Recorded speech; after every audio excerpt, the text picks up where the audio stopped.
wouldn't even be able to hear this, honestly. There's lots of Elmos, but that's typical I've seen of Times 3. Square. Here, I'll show you. Oh, I just got ran into. You wouldn't like it. It's really busy. Shoulder bump. Shoulder bump. Yep. We have pretty much covered all of New York today, from downtown and Soho, Chinatown, Little Italy. I got 5,000 steps. If that tells you anything. All our activity points for today. Can you change how the camera Huh? goes? No, you have to turn it. Oh, well, never mind. You have naked lady here. But that's very typical. Yeah. Emily and I have been friends since the 3rd grade.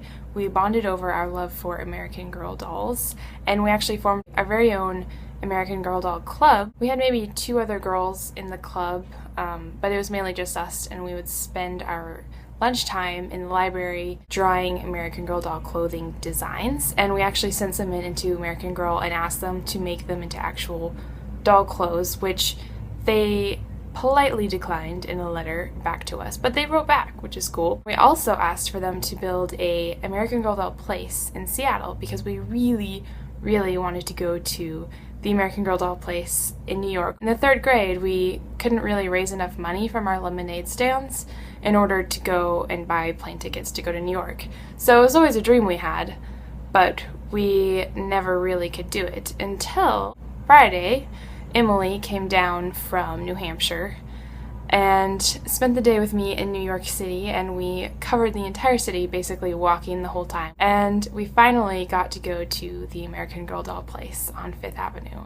It was quite spectacular, I have to say. For one of the more modern dolls, she has this egg chair for sitting in, and they had an actual life-size one because apparently it plays music on the inside of the chair, so when you're sitting in it, and you could press one of the buttons outside and it would play music in there. Well, we wanted to sit in the chair, obviously, but there was this dad just sleeping in there, hardcore, just knocked out, dead to the world, because we pressed one of the buttons accidentally. It wasn't really on purpose. We're like, oh, what does this button do?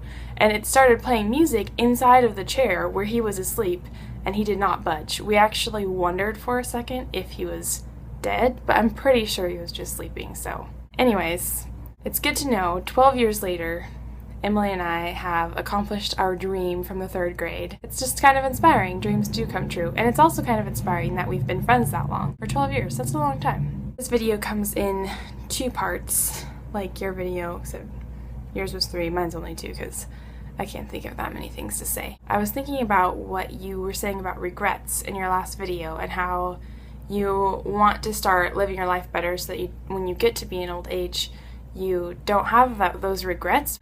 But I think of it a little differently. I actually think that regrets aren't necessarily a bad thing at all.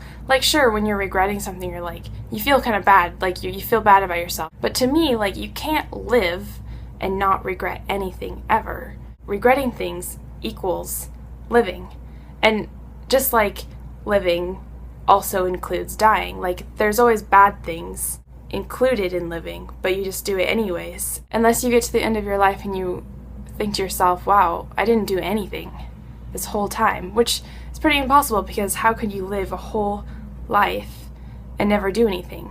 Even for me in my measly 19 years, I've done a lot, and a lot of it I probably regret, but I'm okay with that, and I'm okay with having more regrets in the future because along with regrets comes really good memories, in my opinion.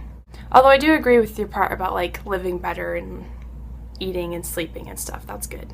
But also, I think it's good not to be afraid of regrets because they're gonna happen and I don't think you can really do anything about it, and it's just part of life. To live is to regret, which sounds depressing, but in my eyes, it's not at all. But I just have a sunny outlook on everything, as you know. Anyways, I hope you have a really excellent week, and I will see you on Thursday.